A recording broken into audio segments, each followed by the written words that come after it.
Good morning.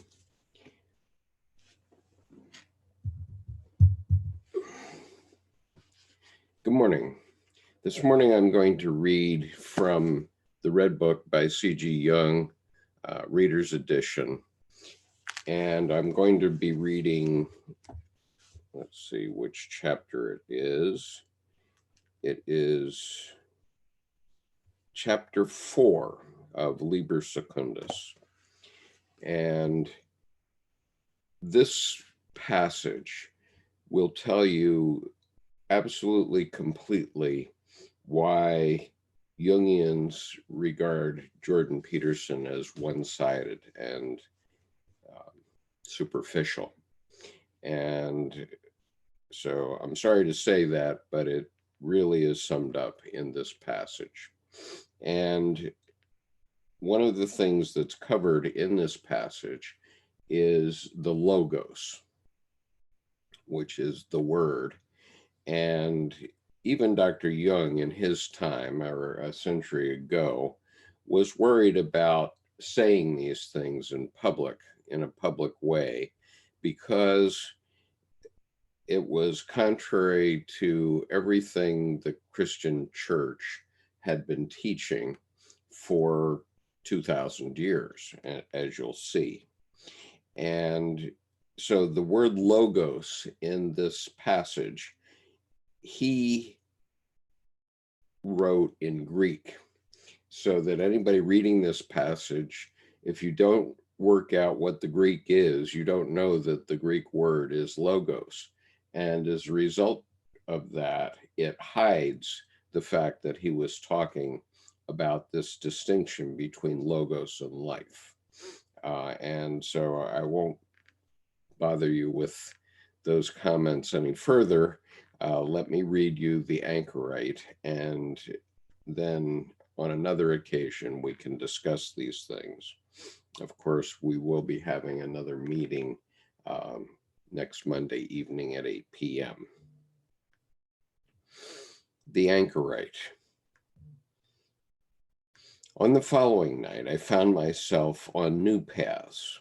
Oh, and by the way, this is an active imagination that Dr. Jung is covering in himself. So the anchorite in this imagination is literally a part of himself, maybe a complex in himself that Dr. Jung is talking to in his active imagination. The Anchorite. On the following night, I found myself on new paths. Hot, dry air flowed around me, and I saw the desert, yellow and all around, heaped up in waves of terrible, irascible sun, a sky as blue as tarnished steel, the air shimmering above the earth. On my right side, a deeply cut valley with a dry riverbed, some languid grass and dusty brambles. In the sand, I see the tracks of naked feet that lead up from the rocky valley to the plateau. I follow them along a high dune. Where it falls off, the tracks move off to the other side. They appear to be fresh and old. Half worn away footprints run alongside. I pursue them attentively. Again, they follow the slope of the dune. Now they flow into another set of footprints, but it is the same set that I have already followed, the one ascending from the valley. Henceforth, I follow the footprints downward in astonishment. I soon reach the hot rocks corroded by the wind. On the stone, the footprints are lost, but I see where the rocks fall off in layers, and I climb down. The air glows and the rock burns my soles. Now I have reached the bottom. There are the tracks again. They lead along the winding of the valley, a short distance. Suddenly, I stand before a small hut, covered in reeds and made of mud bricks. A rickety wooden plank forms the door, where a cross has been painted in red. I open it quietly. A haggard man covered in a white linen mantle is sitting on the mat with his back leaning against the wall. Across his knees lies a book in yellow parchment with beautiful black handwriting, a Greek gospel without doubt. I am with an anchorite of the Libyan desert. I am disturbing you, Father. Anchorite, do you do not disturb me, but do not call me Father. I am a man like you. What is your desire? I I come without desire. I have come to this place in the desert by chance, and I found tracks in the sand up there that led me in a circle to you. Anchorite, you found the tracks of my daily walks at daybreak and sunset. I, excuse me if I interrupt your devotion. It is rare opportunity for me to be with you. I have never before seen an anchorite.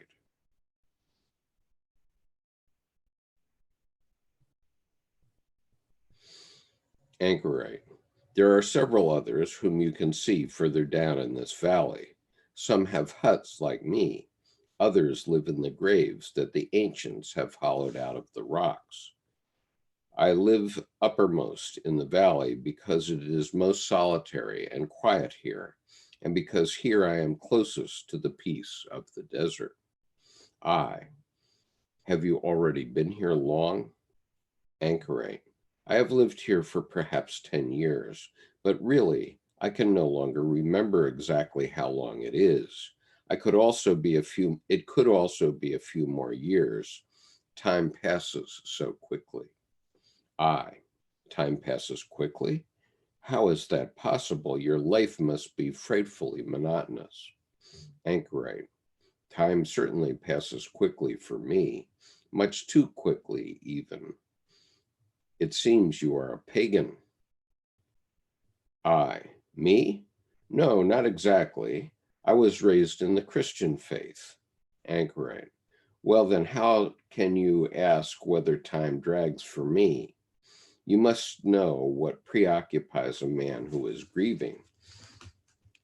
Only idlers grow bored. I, again, forgive me. My curiosity is great. What then do you occupy yourself with? Anchorite, are you a child? To begin with, you see that I am reading and that I keep regular hours. I, but I can see nothing at all with which you could occupy yourself here. You must have read this book from cover to cover often enough. And if it is the Gospels, as I suppose, then I am sure you already know them by heart. Anchorite, how childishly you speak. Surely you know that one can read a book many times. Perhaps you almost know it by heart. And nevertheless, it can be that when you look again at the lines before you, certain things appear new, or even new thoughts occur to you that you did not have before. Every word every word can work productively in your spirit. And finally, if you have once left the book for a week and you take it up again after your spirit has experienced various different changes, then a number of things will dawn on you. I, I have dis- I have difficulty grasping this. The book remains one and the same, certainly a wonderfully profound, yes, even divine matter, but surely not rich enough to fill countless years. Anchorite, you are astonishing. How then do you read this holy book? Do you, how then do you read this holy book? Do you really always see only one and the same meaning in it? Where do you come from? You are truly a pagan. I, I beg you, please don't hold it against me if I read like a pagan. Let me talk with you. I am here to learn from you. Consider me as your ignorant student, which I am in these matters. Anchorite, if I call you a pagan, don't take it as an insult. I used to be a pagan too, exactly like you, as I well remember. Therefore, how can I blame you for your ignorance?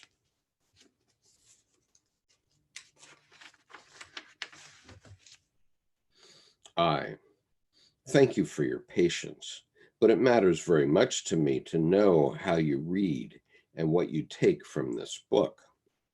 Anchorite, your question is not easy to answer.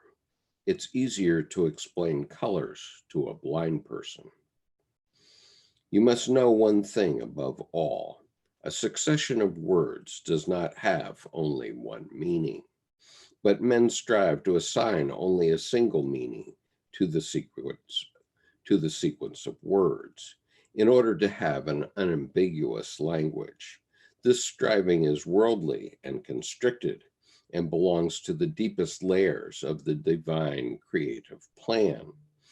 On the higher levels of insight into divine thoughts, you recognize that the sequence of words has more than one valid meaning. Only to the all-knowing is it given to know all of the meanings of a sequence of words. Increasingly, we try to grasp a few more meanings.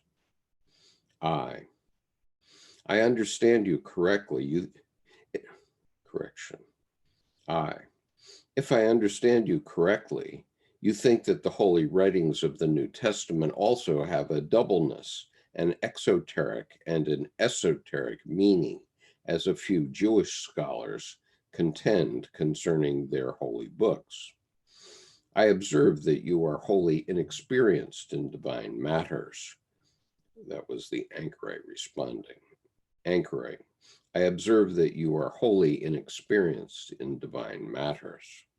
I must confess my deep ignorance about these things, but I am eager to experience and understand what you think about the multifaceted meaning of the sequence of words. Anchoring. Unfortunately, I am in no position to tell you everything I know about it, but at least I will try to make the elements clear to you. Because of your ignorance, I will therefore begin elsewhere this time. What you need to know is that before I became acquainted with Christianity, I was a rhetorician and philosopher in the city of Alexandria. I had a great throng of students, including many Romans, a few barbarians, and also some Gauls and Britons. I taught them not only the history of Greek philosophy, but also the new systems, among them the system of Philo, whom we call the Jew. He was a clever head, but fanatically abstract, as the Jews are wont to be when they devise systems. Moreover, he was a slave of his own words. I added my own and wove an atrocious web of words in which I ensnared not only my listeners, but also myself. We rioted terribly among words and names, our own miserable creatures, and accorded divine potency to them. Yes, we even believed in their reality and believed that we possessed the divine and had committed it to words. I, but Philo Judaeus, if this is who you mean, was a serious philosopher and a great thinker. Even John the Evangelist included some of Philo's thoughts in the gospel. Anchorite, you are right. It is to Philo's credit that he furnished language, like so many other philosophers. He belongs to the language artists, but words should not become gods. I fail to understand you here. Does it not say in the gospel according to John, God was the Word? It appears to make quite explicit the point which you have just now rejected. Anchorite, guard against being a slave to words. Here is the gospel. Read from the passage where it says, in him was the life. What does John say there? The life was the light of men, and the light shines in the darkness, and the darkness has not understood it. But it became a person sent from God by the name of John, who came as a witness and to be a witness of the light. The genuine light, which illuminates each person, came into the world. He was in the world, and the world became through him, and the world did not recognize him. That is what I read here. But what do you make of this? Anchorite. Anchorite. I ask you, was this logos a concept, or I ask you, was this logos a concept, a word? It was a light, indeed a man, and lived among men. You see, Philo only lent John the word so that John would have at his disposal the word logos alongside the word light to describe the Son of Man. John gave to living men the meaning of the logos, but Philo gave logos as the dead concept that usurped life, even the divine life. Through this, the dead does not gain life, and the living is killed. And this was also my atrocious error. I see what you mean. This thought is new to me and seems worth consideration. Until now, it always seemed to me as if it were exactly that which was meaningful in John, namely that the Son of Man is the Logos. In that he thus elevates the lower to the higher spirit, to the world of the Logos. But you lead me to see the matter conversely, namely that God brings the meaning of the Logos down to man. Anchorite. I learned to see that John has, in fact, even done the great service of having brought the meaning of the Logos up to man. You have peculiar thoughts. You have peculiar insights that stretch my curiosity to the utmost. How is that? Do you think that the human stands higher than the Logos? Anchorite. I want to answer this question within the scope of your understanding. If the human God had not become important above everything, he would not have appeared as the Son in the flesh, but in the Logos. That makes sense to me, but I confess that this view is surprising to me. It is especially astonishing to me that you, a Christian anchorite, would come to such views. I would not have expected this of you. Anchorite. As I have already noticed, you are a completely false idea. Anchorite. As I have already noticed, you have a completely false idea of me and my essence. Let me give you a small example of my preoccupation. I've spent many years alone with the process of unlearning. Have you ever unlearned anything? Well, you should know how long it takes. And I was a successful teacher, as you know. For such people to unlearn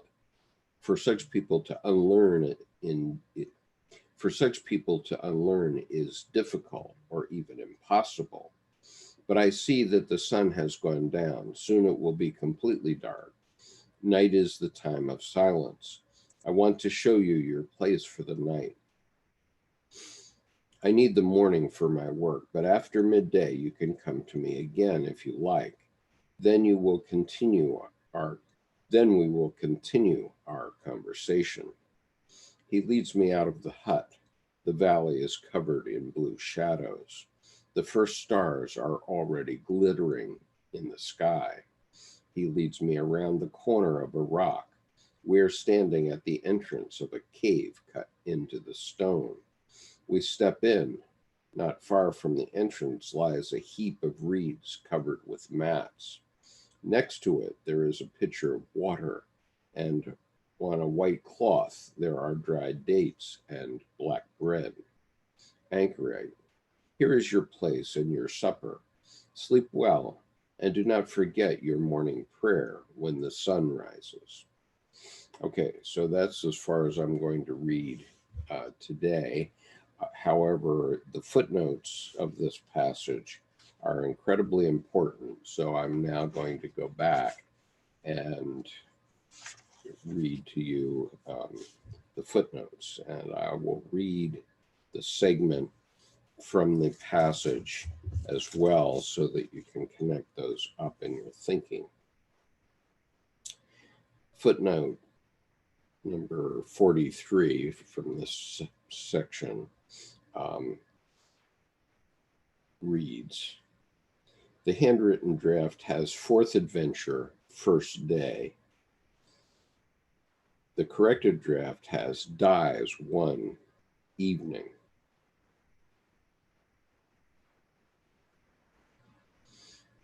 Then the draft continues, on the following night. Footnote, December 30th, 1913. In Black Book 3, Jung noted, all kinds of things lead me far away from my scientific endeavor, which I thought I had subscribed to firmly. I wanted to serve humanity through it. And now, my soul, you lead me to these new things. Yes, it is in between. Yes, it is the in-between world, the pathless, the manifold dazzling. I forgot that I had reached a new world, which had been alien to me previously. I see neither way nor path. What I believed about the soul has to become true here, namely that she knows her own path better, and that no intention can prescribe it for her better, and that no intention can prescribe her a better one.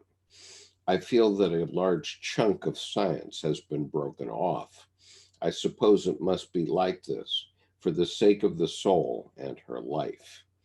I find the thought that this must occur only for me agonizing, and that perhaps no one will gain insight from my work. But my soul demands this achievement. I should be able to do this just for myself without hope, for the sake of God. This is a truly hard way, but what else did those anchorites of the first centuries of Christianity do? And were they the worst or least capable of those living at the end? Hardly, since they came to the most relentless conclusions with regard to the psychological necessity of their time.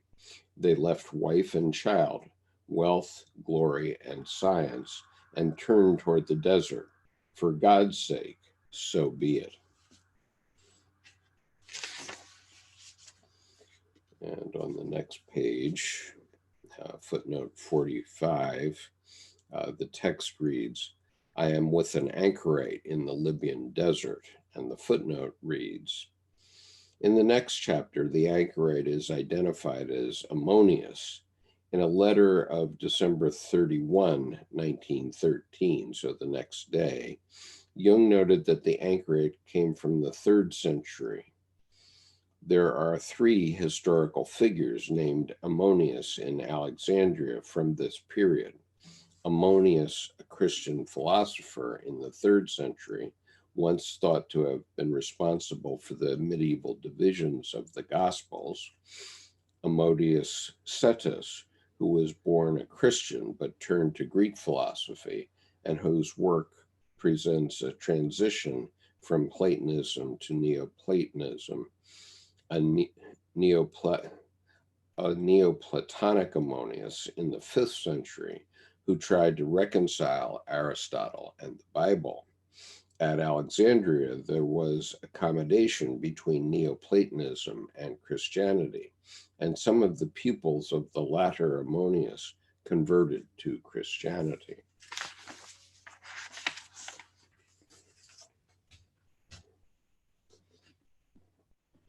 On page 244 now,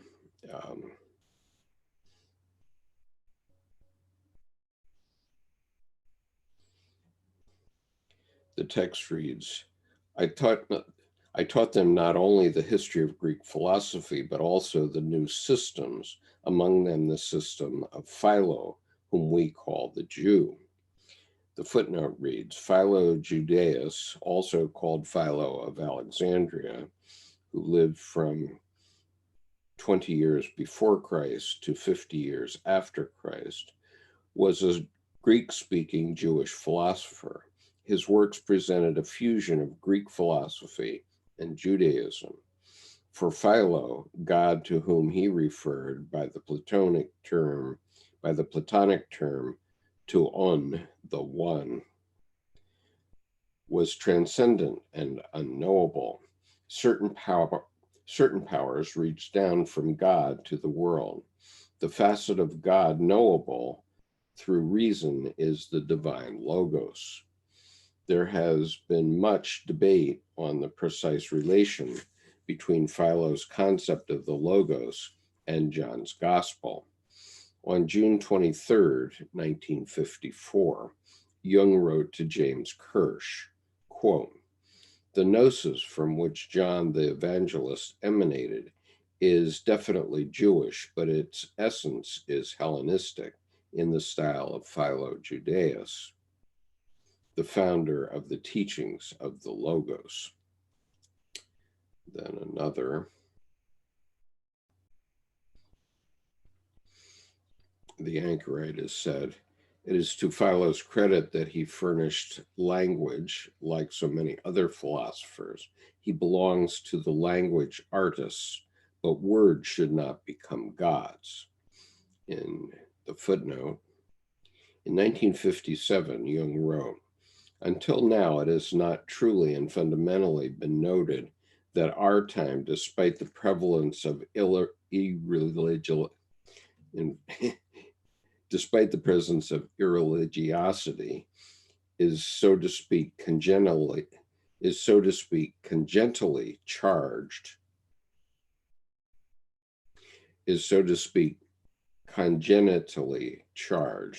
with the attainment of the Christian epoch, namely with the supremacy of the word, that logos which the central figure of the Christian faith represents.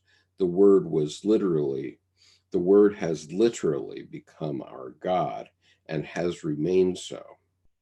And that's from Collected Works 10, paragraph 554.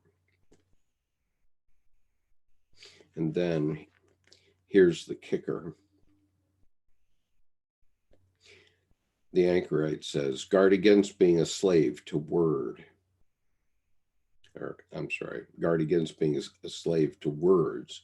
Here is the gospel. Read from that passage where it says, in him was the life. What does John say there? The footnote reads, and I'm reading John 1, 1 through 10. In the beginning was the Word, and the Word was with God, and the Word was God. The same was in the beginning with God. All things were made by him, and without him was not anything made that was made. In him was life, and the life was the light of men. And the light shineth in darkness, and the darkness comprehended it not. There was a man sent from God, whose name was John. The same came for a witness, to bear witness of the light, that all men through him might believe. He was not that light, but was sent to bear witness to that light. That was the true light, which lighteth every man that cometh into the world. He was in the world, and the world was made by him, and the world knew him not. That is the kicker.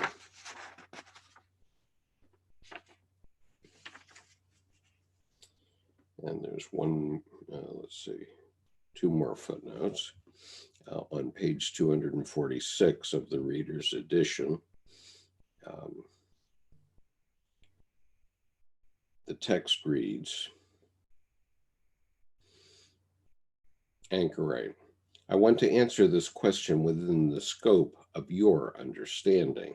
If the human God had not become important above everything, he could not have appeared as the Son in the flesh, but in the Logos. Footnote, John 1:14. And the Word was made flesh and dwelt among us, and we beheld his glory, the glory as of the only begotten of the Father, full of grace and truth.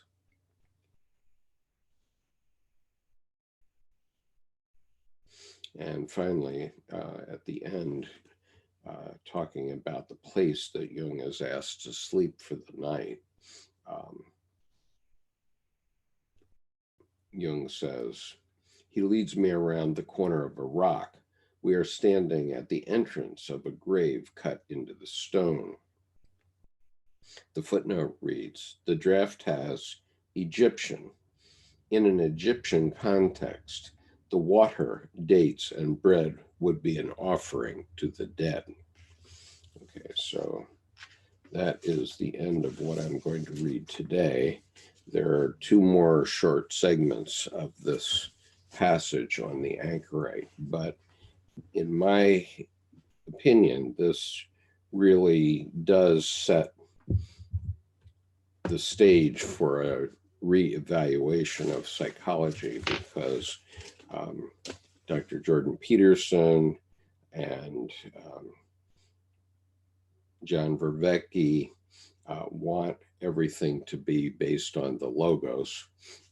Maybe not so much Vervaeke, but he only really came clean on that in the last 2 minutes of his 50 lectures on saving the meaning, or awakening from the meaning crisis.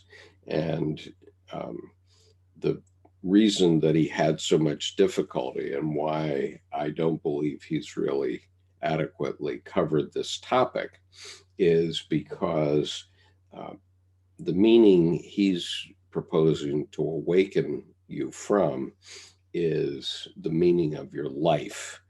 And he proposes, as a philosopher and logician, someone who's guided by the Logos, by the Word, to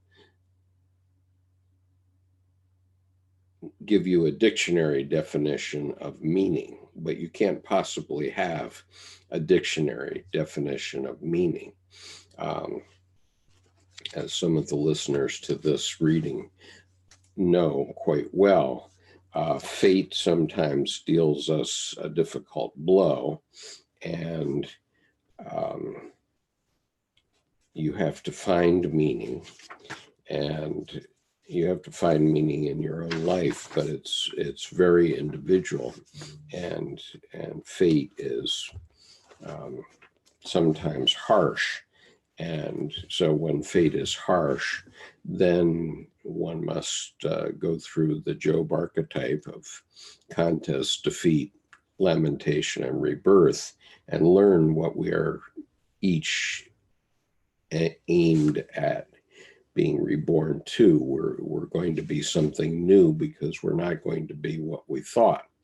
And that's why I'm here doing this reading, and it's why all of you are surrounded by your own fate, and you must find in your own fate what your life is going to mean. And nobody's going to tell you but you. And I thought it was quite amusing on page 230 of this, which was a bit earlier reading here, from the section called The Castle in the Forest. Dr. Jung said, and he was referring to people like Dr. Peterson and Dr. Vervaeke. Therefore, you see these old scholars running after recognition in a ridiculous and undignified manner. They are offended if their name is not mentioned, cast down if another one says the same thing in a better way, irreconcilable if someone alters their views in the least. Go to the meetings of scholars, and you will see them, these lamentable old men, with their great merits and their starved souls. famished for recognition, and their thirst, which can never be slaked. The soul demands your folly, not your wisdom. So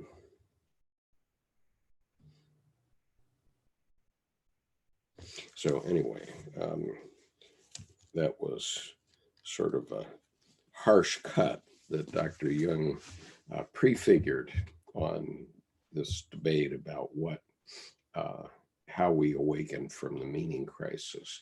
The best way to awaken from the meaning crisis in your life is to get one and figure out what it is that you can do.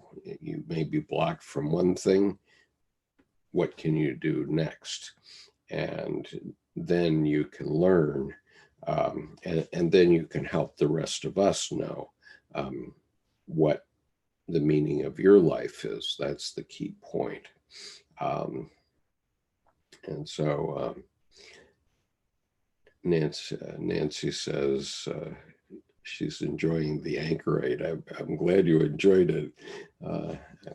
This is quite an interesting passage to me, and sort of the basis of everything I was saying in my talk, Finding the Living God. And so, Terrence Blake says, hello, Skip, dies one equals day one. Okay. Yeah, you're probably right. It's probably Latin, DS1. And he says, I like the emphasis on unlearning. To my mind, the Red Book is only possible and can only be read on the basis of unlearning. Absolutely.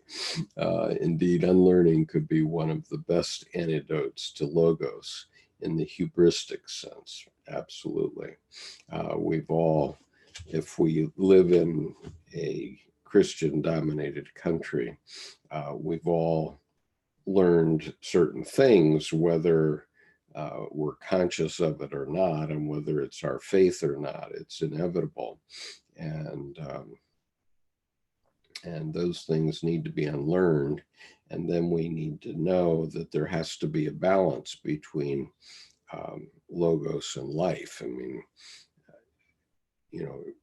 making the juxtaposition of logos and eros was the church's way of keeping life back, let's say, of protecting their power, because they used a term that has a connotation of erotica, which has a bad taste in many people's minds. But the real opposite of logos in this case is actually life. And, you can, in the first half of life, you can do all kinds of things to learn how to live life. That's what we do in university, and I certainly did a lot of it. I did 10 years of higher education, formal higher education, and then I taught for 7 more, very much like this Anchorite. But the purpose of life isn't your education. The purpose of life is to experience life, and we're problem solving creatures. And so all you can do in education is learn how to solve problems, maybe more and more complex ones, as I did by studying law and business. But ultimately, you have to get out and actually do the life that is representing. And you find that life isn't really like the way it's written in the books. And so that's the critical point. And it's why I'm now resisting. I've been critical of Jordan Peterson's book, The 12 Rules of Life, for a very long time, because it proposes to provide you a cookie cutter solution to your life that isn't necessarily true. And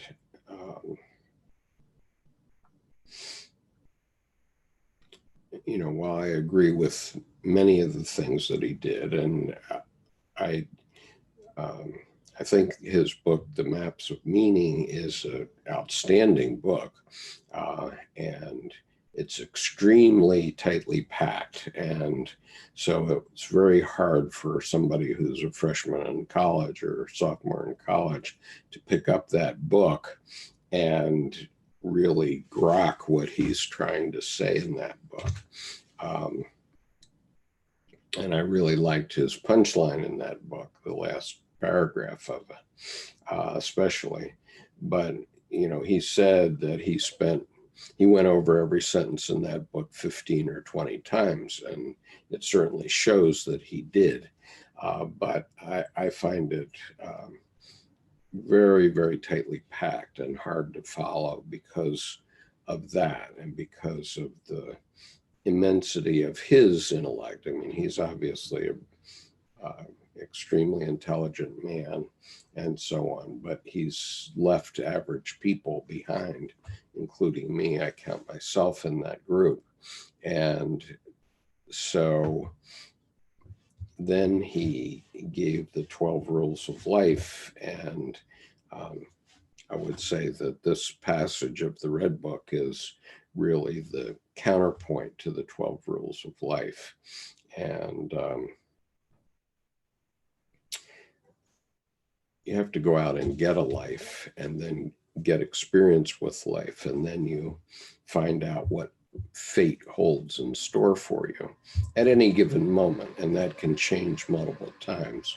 As many of you know, a week ago yesterday, in my Monday evening group, I gave a short discussion of the changes and adjustments that I've had to make through life.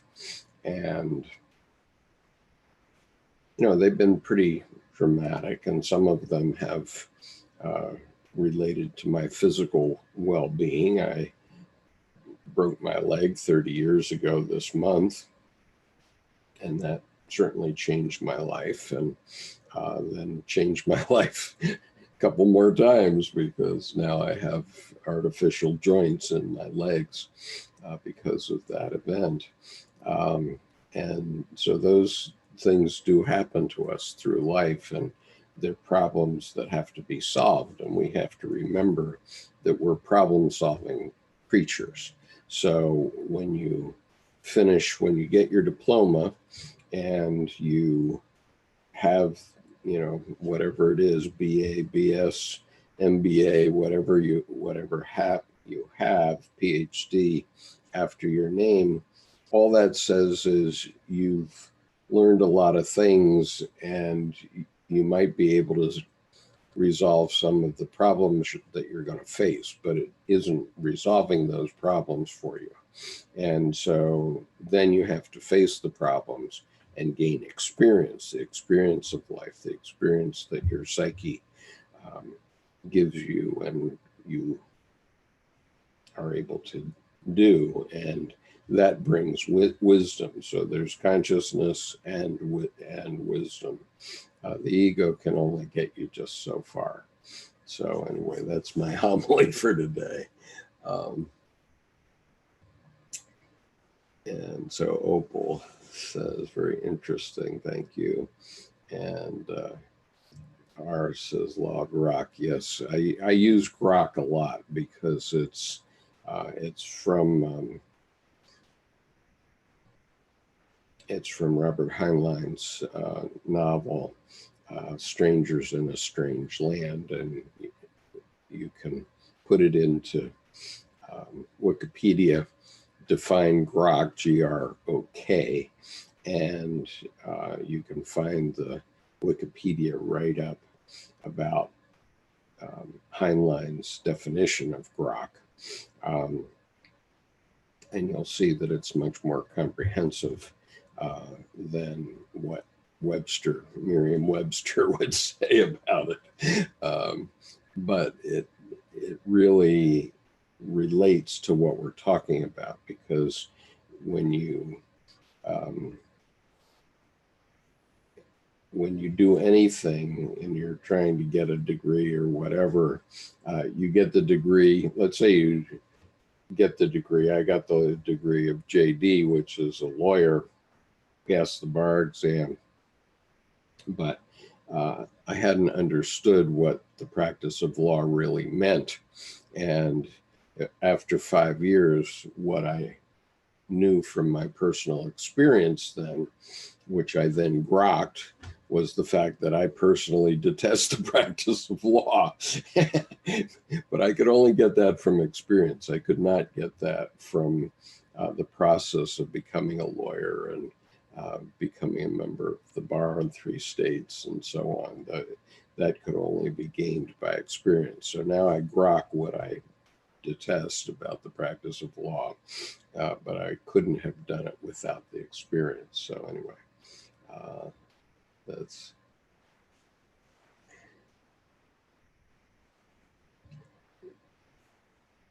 right. R says Heinlein's book is Stranger in a Strange Land, and he asks if I ever read Valis. I don't know what that is. So I'm going to terminate for today. There are 2 more parts of this segment on the Anchorite. So I've taken you up to the first day when he experiences the Anchorite for the first time, and the key segment, it seems to me, of that section is that a sequence of words means more than one thing, and we all have to remember that critical key point. So anyway, peace. See you tomorrow, perhaps. Bye-bye.